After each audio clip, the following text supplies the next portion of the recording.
গত 22শে জুন পশ্চিমবঙ্গ সরকারের বাজেট ঘোষণার পর থেকেই এসএসকে ও এমএসকে শিক্ষক-শিক্ষিকাদের মধ্যে একটি প্রশ্ন ঘুরপাক খাচ্ছে। বাজেটে ঘোষণা করা হয়েছে যে প্যারা টিচারদের মাসিক ভাতা ৫,০০০ টাকা বৃদ্ধি করা হবে, কিন্তু সেখানে এসএসকে ও এমএসকে এর নাম আলাদা করে উল্লেখ করা হয়নি। আর সেই কারণেই অনেক শিক্ষক-শিক্ষিকার মনে দুশ্চিন্তা তৈরি হয়েছে। অনেকেই জানতে চাইছেন, আমরা কি এই বেতন বৃদ্ধির আওতায় পড়ব? আমাদেরও কি ৫,০০০ টাকা বাড়বে?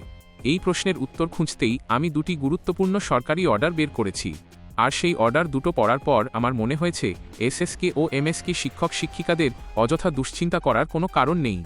প্রথমে আসি স্কুল এডুকেশন ডিপার্টমেন্টের নোটিফিকেশন নম্বর ৯৭৯-10M-১৬৪-19, ডেট ১৮ই ডিসেম্বর ২০১৯-এ।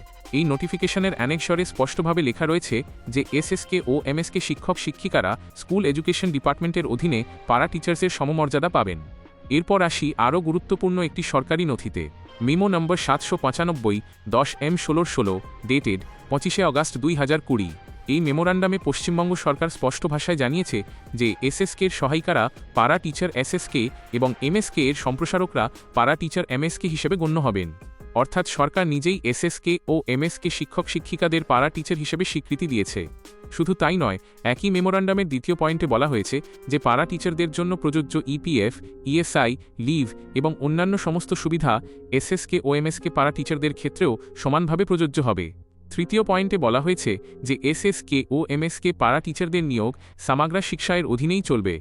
সবচেয়ে গুরুত্বপূর্ণ বিষয় হল এই মেমোরান্ডাম ফাইন্যান্স ডিপার্টমেন্টের অনুমোদনক্রমে জারি করা হয়েছে।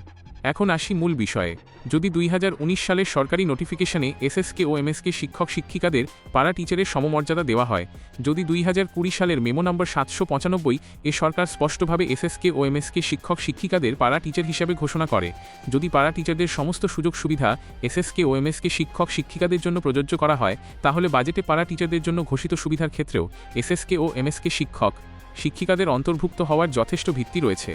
আরও একটি বিষয় খুব ভালো করে লক্ষ্য করুন, এই মেমো নম্বর ৭৯৫-10M-১৬১৬ এর কোথাও ৬০ বছর এবং ৬৫ বছরের কোনো আলাদা শ্রেণীর উল্লেখ নেই। সেখানে শুধু এসএসকে পারা টিচার এবং এমএসকে পারা টিচারের কথা বলা হয়েছে। অর্থাৎ ৬০ বছরের অপশন নেওয়া শিক্ষক-শিক্ষিকা হন কিংবা ৬৫ বছরের অপশন নেওয়া শিক্ষক-শিক্ষিকা হন, উভয়ই পারা টিচার শ্রেণীর অন্তর্ভুক্ত। তাই আমার এসএসকে ও এমএসকে শিক্ষক বন্ধুদের বলবো, আপনারা নিশ্চিন্ত থাকুন। আপনাদের হাতে থাকা সরকারি নথিই বলছে যে আপনারা পারা টিচারের সমমর্যাদা প্রাপ্ত। নোটিফিকেশন নম্বর ৯৭৯-10M-১৬৪-19, ডেটেড ১৮ই ডিসেম্বর ২০১৯ এবং মিমো নম্বর ৭৯৫-10M-১৬১৬, ডেটেড ২৫শে আগস্ট ২০২০, এই দুই সরকারি নথি স্পষ্টভাবে সেই বিষয়টি প্রতিষ্ঠা করেছে। তাই বাজেটে পারা টিচারদের জন্য ৫,০০০ টাকা ভাতা বৃদ্ধির ঘোষণা হওয়ার পর এসএসকে ও এমএসকে শিক্ষক-শিক্ষিকাদের অতিরিক্ত উদ্বিগ্ন হওয়ার কোনো কারণ নেই। সরকারি রেকর্ড অনুযায়ী আপনারা পারা টিচারের সমমর্যাদাপ্রাপ্ত, পারা টিচার হিসেবেই স্বীকৃত এবং সামাগ্রা শিক্ষায়ের অধীনেই কর্মরত। আশা করা যায় সরকারের পরবর্তী আনুষ্ঠানিক আদেশে বিষয়টি আরও স্পষ্ট হয়ে যাবে। ধন্যবাদ। আমি সৈয়দ শামীম আখতার। আপনারা দেখছিলেন শামীম ডেস্ক।